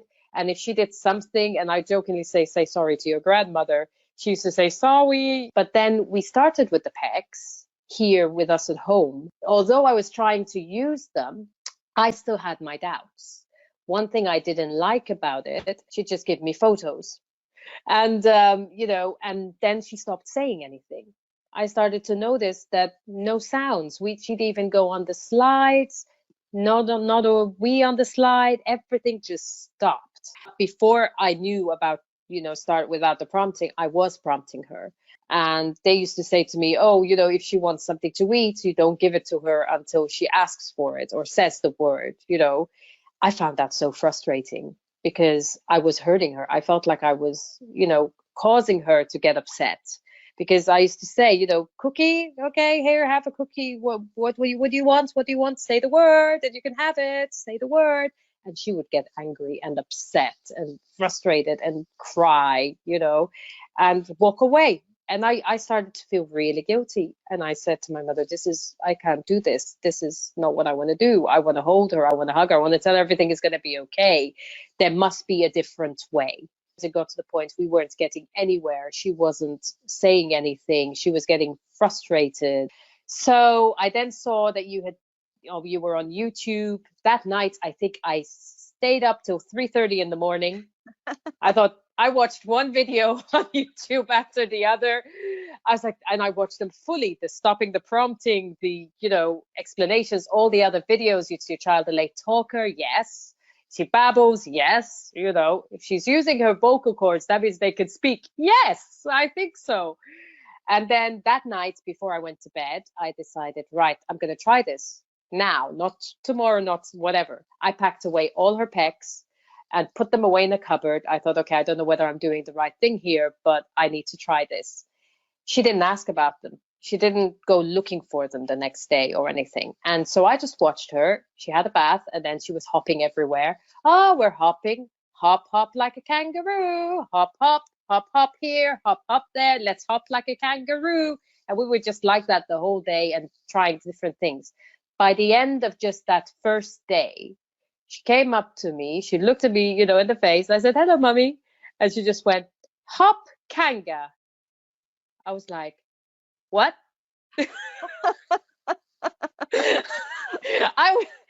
My mother was at the other end of the room. Did you hear this? Hop kanga? Hop, hop, kanga. Okay. The pecs are not coming back in this house. That was my first answer, not yes, mommy. Mine was like, the pecs are not coming back in this house. Okay, let's do this. Let's do this. And I did it. I worked at it for days, for a few days. We just kept trying. And then in time, she would say things spontaneously. I did the prompting challenge, stop the prompting challenge. Sometimes I still make mistakes. I'll admit that, because then these are habits, like you say. So then I go back and I try and do it again, the challenge. I test myself again just to get myself back on that spot again. And when I notice that we don't, every day there's a new word, and sometimes there's two words, a sentence. And like I said to you earlier today, before this interview, I was trying to get her dressed for school today, and come on, let's put your tights on. And she just went, no need now. I love it. I laugh, but it's like when she spontaneously comes out with things. I'm like, okay, no need now. I give you 5 minutes and I'll be back. That's just for me to go away. Did you hear that? She said, no need now. So words are there. The words are coming. She's still not talking in school. But I think that's because she has pressure, and I think because of her past experiences. Okay, so when we look at the signs of breakdown, I see we've got a few comments here. Richa says that Swati said that her therapist suggested signs and pictures and you didn't see any example, which obviously you're on the right thinking about all of that. And just too much. So should we focus on the precursor to communication? The precursor to communication is your language models. So that's what we're going to be doing on. I just want to let you see, though, that if you're doing a therapy, if you're doing a thing at home, if you're doing whatever you're doing and you're getting resistance, like you see these girls here who are just not having it. Speech is not functional. It's just repetitive, echolalia, and it's not moving out of that. Okay, it can be stuck in that for a while, but you should see effort towards evolution every week. And if it's just more non-functional labels and I wants and blah blah blah and jargon, then that's a sign that your child is breakdown, and you need to change the approach. So manipulating others, right? if they're avoiding effort by just manipulating others to get out of doing this, right? Here you go. It's an example. My toddler doesn't want to imitate copying or even turn taking. It's because however you're presenting those things is not acceptable to the child. They are giving you the big fat NO, right? Whoops, let's go back here again really quick. Decline of performance or speech. Whoops, there's a typo. Isolating from social time. Like they don't want to try anymore because every time they come to social, you get that picture book out again.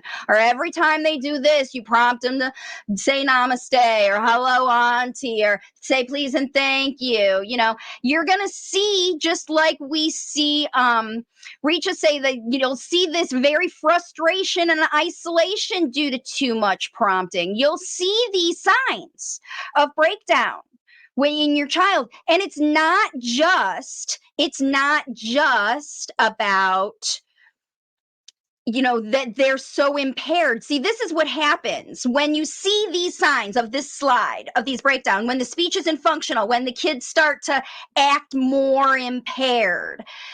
A therapist who is biased will blame that on the child and not on their intervention. They won't take responsibility for not being attractive enough, for being too pushy, for being manipulative, for talking below the child, for being too boring, too repetitive, to something that the child doesn't like. It doesn't matter what you're doing that's good, bad, or otherwise to anybody but that child, because they're the subject of this facilitation. They're the ones you want this person to change. You want them to change. So you've got to have them move forward. All right, Manpreet, I know you guys really want to know. You're ready to do these analysis. So let's go in and see the next thing. So remember, if you're seeing the signs of breakdown, it is time for change. How should we act when they speak the not meaningful word? Well, I'll show you. So look, let's analyze. We're going to talk into facilitation as we go, but first we have to get through analysis so you can figure out where your kids are right now. So this is what we're going to move into right now, where you're going to analyze the functional spoken language levels. And how you're going to do this with these charts is you're going to use your connected experiences intuitive interpretation. This isn't a test. Like, we don't give the kids a test like the speech therapy like the speech therapists do. You're not going to give them a thing and see how many scores in 8 out of 10 to be a certain level. What you need to observe when you look at the kids is your experience, because remember, they already have a language. They already have a communication mode, method, system that they've set up, even if it's all on you and they do nothing and you guess and run and chase them around with food and all that. That's the system. There is a system today. There is a system. And your child is communicating today. They're letting you know how connected they are. They're letting you know how much they understand. And they're letting you know what's on their mind. Their cognitive ideas. They are communicating those things now. It just might not be in spoken language. It evolves, right? All of that high level speech like I'm using right now evolves through a process from what I was born with, which is ability to develop neural processes and talkative people around me who I could listen to and learn from. Okay.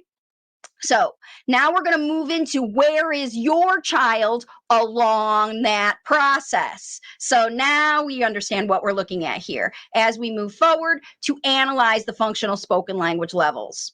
All right, so next slide here.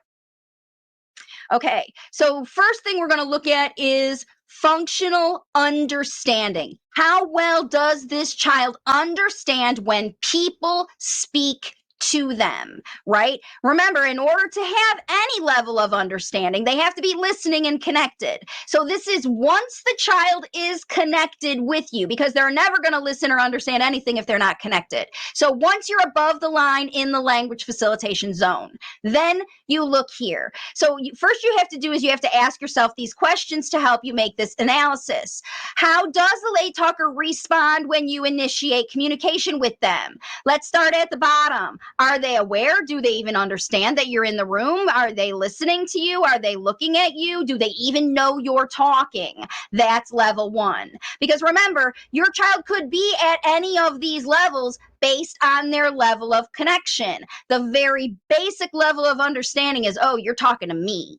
Right? So that's level 1. And this is what every baby has. Everybody here, you never should be this low because this is what happened out of the womb, right? I'm aware that people are connecting with me. Number 2 is joint attention and first listening.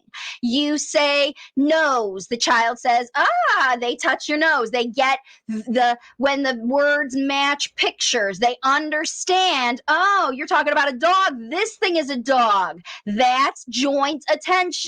And first listening. They're actually applying vocabulary to their visual and physical experiences. You're getting down on their level. They're looking you in the eye and they're like, I get it. I understand. You might not be all in eye contact, but at least they look at you and know. Now, level 3 is where they understand enough to know that you're testing them. So you're trying to get them to perform. They know you're trying to manipulate them with their language, and they could either be interested in participating or refusing. They could choose. This is where they have discernment. I like what you're throwing down, or I don't like it. And that's why in this level of connection, you'll see the child leaving if they don't have discernment, but they will stay if they do. But there is still no spoken language happening here. This is where the child is dragging you to the kitchen to see if they can get you to make their toast. They're pointing to the phone to see if they can get you to give it to them. They're testing you with their behavior to see if you can do it from an expressive standpoint, but that's how you're going to know. Right? You're going to see if you're testing them and they're responding to the tests, right? They're responding to your prompts. That's level 3. You're prompting them, do this, and they're doing it. That's level 3. Okay? Especially if you've got a reward. That's level 3. Level 4, they don't need a reward. They understand that when they follow directions and rules, their life is better. They choose to connect at a level and process the things that are coming that are important for them to learn. They've got to pay attention or they're going to miss something important. That's why following directions. If I don't follow the directions to make the macaroni and cheese accurate and I put in cold, I put the macaroni in cold water instead of hot, I'm going to end up with mushies because when you don't follow the directions, you have mistakes and you go back down in testing. So you've got to develop the ability to listen and focus and follow directions and rules in order to be in functional understanding, because language is full of rules. So the late talkers are learning how language works at level 4, which is why it's above the line in the spoken language development zone. All right. And so number 5 is they're independently expanding their knowledge. They know the rules. They know how to follow the rules and they're hacking them. They're working harder. They're trying to manipulate around them. They're trying to work with them. They're trying to learn more. They're going to dig into their phone and find out, if I can learn Japanese phone over here, I can learn this. Remember, they're independently expanding their knowledge, but this is about spoken language. So these are kids who are going to be listening to more. They're going to be looking at you more. They're going to have better eye contact, and they're going to say, watch me try this kind of thing. You'll see that as far as their understanding. They're independently expanding their knowledge and bringing it to you. Look what I learned, right? That's level 5 is look what I learned. Level 6 is focus on structured learning. Hey, let's sit down and practice this. I like this. They can sit and read a paragraph. They can sit and do. And so if Preeti says her son bounces back and forth, it's, again, every activity, your child is going to be different. This is why you're going to look at an average based on these questions here on the left. It's not just one activity. Your child, especially if it's challenging for them, they don't know much about it yet. Their level of functional understanding is going to be low. But after they learn and practice it, their level of functional understanding is going to be high. So if they're at level 7, this is an activity, Preeti, that your kiddo loves. But if they're down here at a 1, they don't even understand why they're doing it. Why am I even here? I don't even care about this. Or you're trying to prompt and push and manipulate me through this. No, thank you. That's below the line.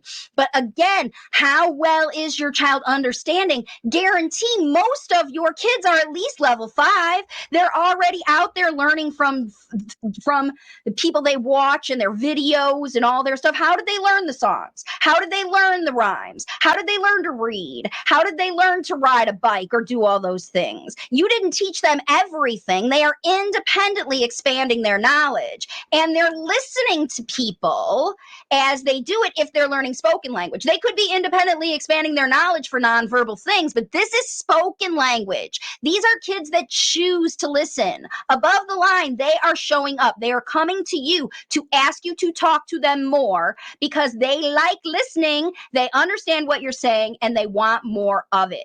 Below the line, they're out. They don't want more testing. They don't want more, this is a this, and this is a this, and this is a this. That's level 2. They're way above that, these kids understanding. Most of them can even focus on structured learning already.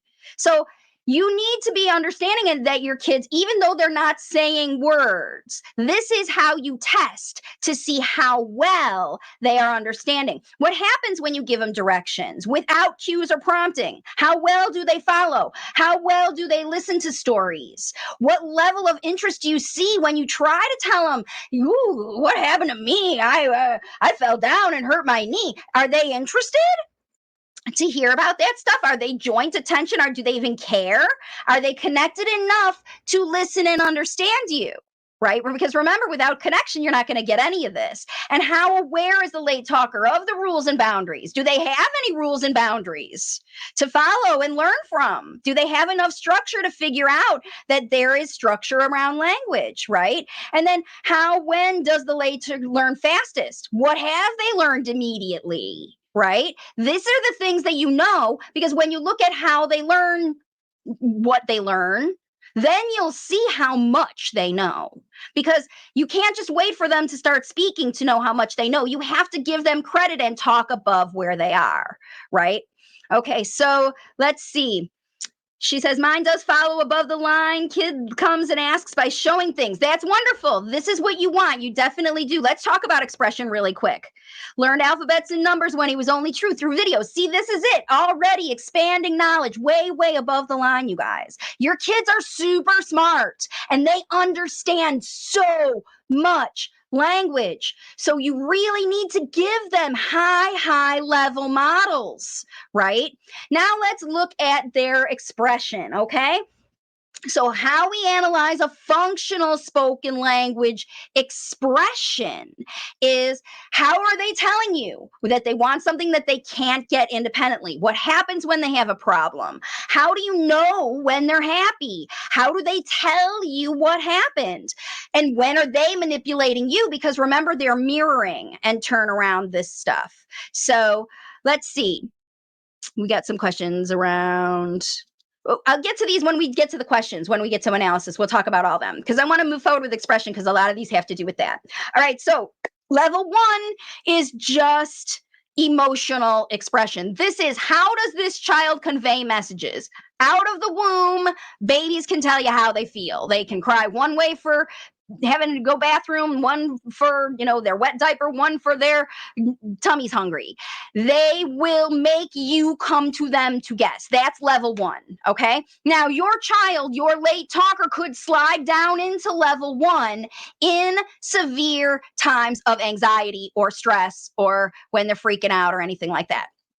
Because all they have available then is just this emotional, this is meltdown, is level 1, where they have no ability to communicate, like that little guy who was holding his belly before. I can't even come to you. I don't even have enough functional expression. I need someone to anticipate my needs because I am struggling right now.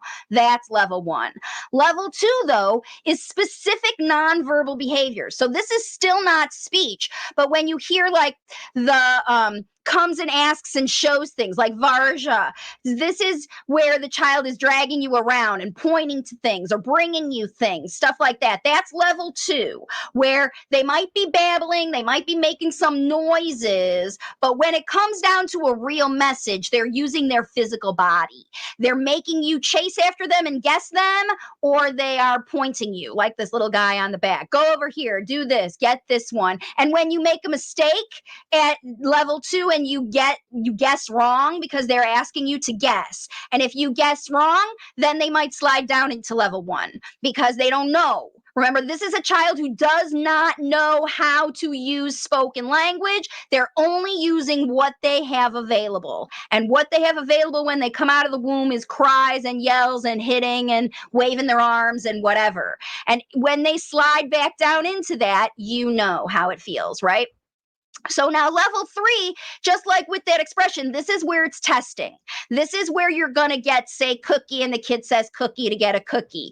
They will say words. They might have some pop out limit function speech when they see the dog spontaneously, dog comes out, or woof comes out, or they see the cow and the page and they say moo, or something like that.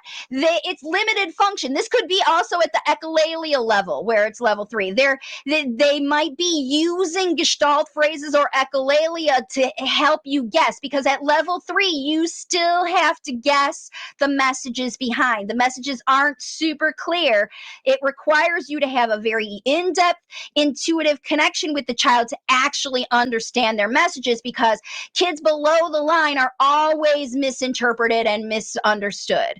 They're meltdowning, they're slapping people, they're throwing things, they're slamming doors. They're doing all those things because they're all communication. But remember, these children do not have access to words functionally, and that is below the line. So above the line is functional needs-based speech. This is where, like in Jenna's video, her kids saying cookie or water, mom. They're using single words, at least single words that have meaning. It could also be echolalic phrases like, Adil's son, when he was going to the doctor and he said, where are we going? Like, he used that question to ask her to explain more carefully again that they were going and he wasn't going to be separated and make him feel better. That's functional needs-based speech as well. I mean, he's probably in between level 3 and 4. And like you said, these kids will bounce up and down along these levels based on connection, the mindset of the facilitator. This is where you really see the mindset of the facilitator, because if the facilitator is stuck below the line in guessing, because the child will stay in parroting and showing you stuff as long as you keep responding without facilitating and expanding, they will stay at these levels because they're already successful at these levels. And your job is to facilitate out of it. So the reality is, you need to look at this. Don't look too hard. Don't dig too deep. Don't look at too many things, but think on average, by the time you get to the end of the day, where has your child been most of the time? Right? Most of the time. It doesn't have to be perfect speech either. Here, Varsha says, my kid does use da for dog when she sees a dog and also points or takes us to the things she can't reach. So this is a child who's trying. Like, she wants to. I'll put it back up here. She really wants to. She's working hard towards developing functional needs-based speech. So when your child gives you all this amazing communication, it's up to you to expand it. And that's what we're going to be talking about next in our facilitation section. So this is how, when we look at these levels of spoken language expression and spoken language understanding, it is based on your experience, and it changes literally by each individual activity that you do within the day. And we can look at these videos of these kids. They're all doing different kinds of communication. So here's this little girl up here in the upper left corner who is just like, please, please, please, I want to have this thing. You're taking this thing away. She's clearly feeling some anxiety or worry, or she needs reassurance, right? This little girl needs reassurance. She's definitely communicating messages, nonverbal messages, but she's not above the line because she's like, all she's doing is trying to connect with someone and look. Remember, these kids are asking. They are intentionally connecting with a facilitator to help them learn more. This little girl, this is the big sister over here up on the upper right, and she's a really great facilitator. So she's approaching this little girl and giving her ideas and facial expressions to imitate and things like that. And the little girl likes them and she thinks they're cool, and let's do them together. And then on the bottom left side here, this same little girl's physical touch, like she's touching this little guy to connect with him and see what kind of expression is he doing. She's getting his attention because he's stuck on the phone. If she wants to connect with him and see what he's doing, she has to initiate. And so let's look here. When you look at these kids, every single behavior they do is communication.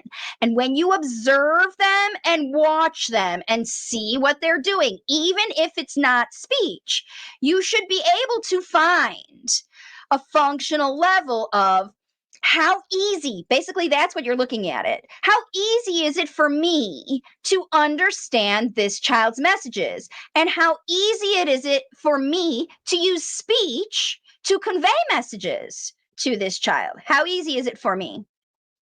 All right, so here we go. Here are your level charts right here. So now I want you to take a couple minutes and look at your own situation with your own child and evaluate for yourself.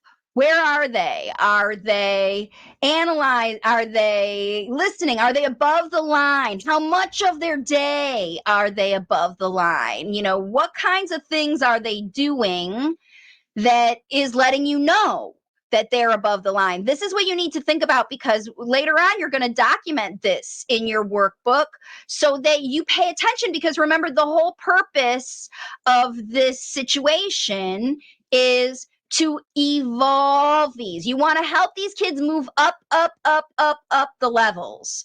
And the only way you're going to keep them moving up is if you get them to beyond beyond the line. So Risha says, let's go level 5 and 6 of expression. Okay, so when we look at that, whoops, let me put this away.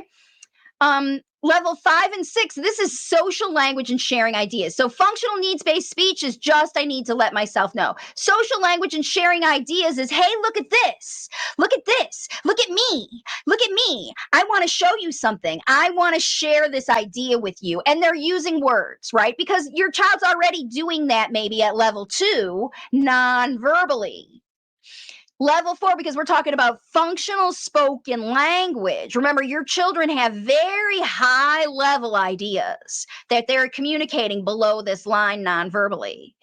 When they start to share those things with language, that's when you know you're at level 5. When they're saying, I like you, help me. They're asking you questions because they want you to expand. They want you to explain things. They want you to tell, that kind of stuff.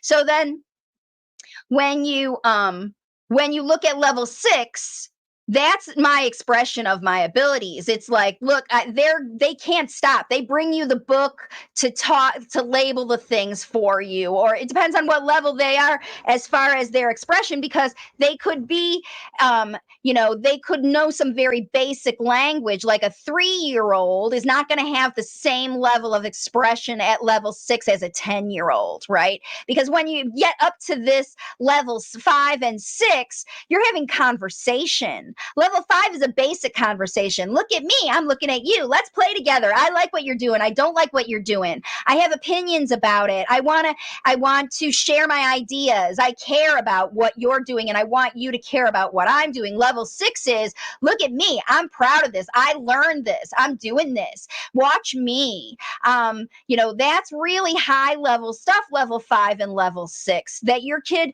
you have to, and people spend a lot of time, let me tell you folks, at level 4 for expression because it takes a lot.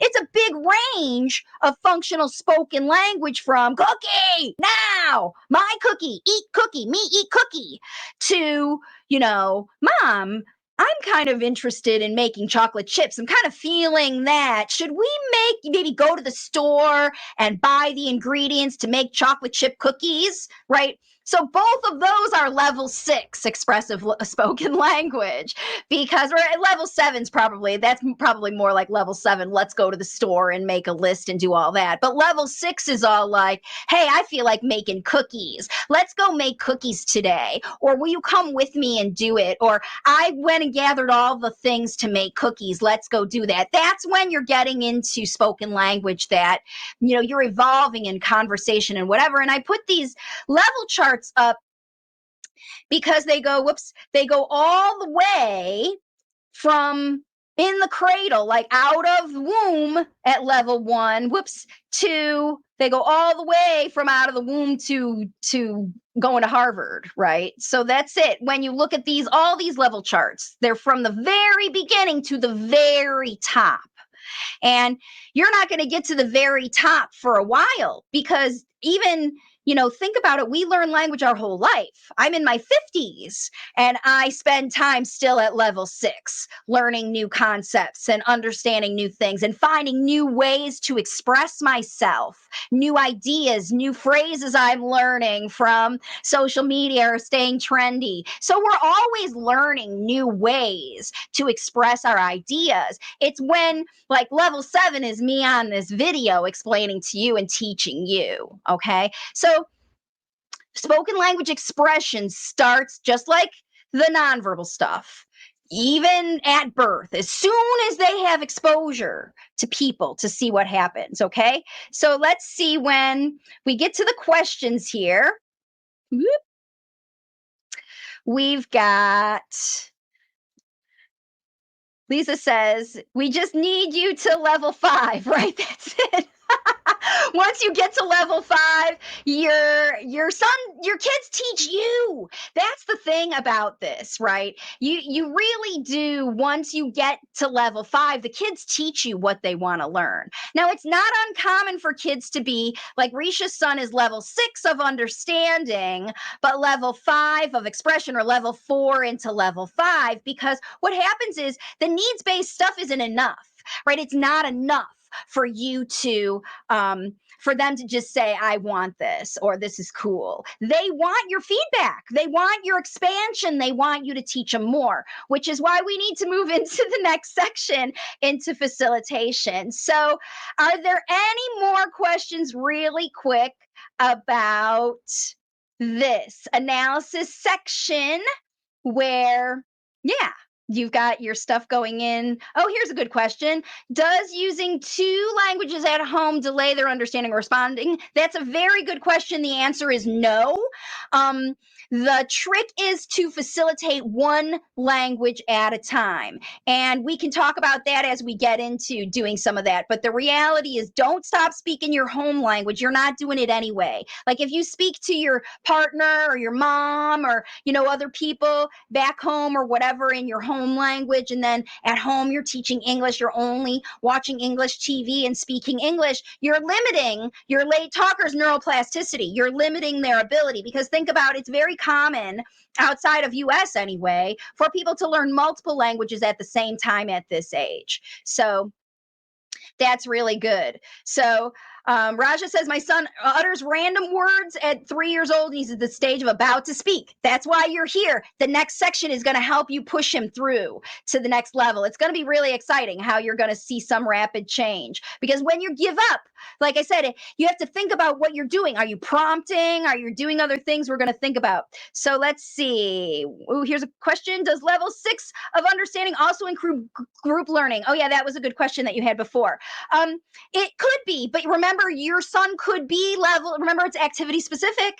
So your son could be level 6 at home, but level 3 at school, just like what Laura was talking about with her little girl for expression. She's probably level 4 or 5 at least at home, but at school, maybe a 3 or 4. She might be sliding back into nonverbal communication, or if at school, this is the other thing, If at school they're doing a lot of prompting and you're not at home, your child will be more comfortable to speak at home and they will shut down and disconnect more at school. Because remember, what triggers all of this? This is what Adil said. This is what Laura said. This is what Jenna said. This is what all of these moms, this is what's happening. Lisa, it happens for every single parent. When your mindset is high and your connection is high, these things go up naturally because you're automatically using your language facilitation talk in the language facilitation zone, and the levels will go up. But I know you want more specific strategies, so we have to get into it. So I have to give you some more slides. And that's okay because I've got them for you. We have to motivate these kids. The next step is we're going to be motivating them.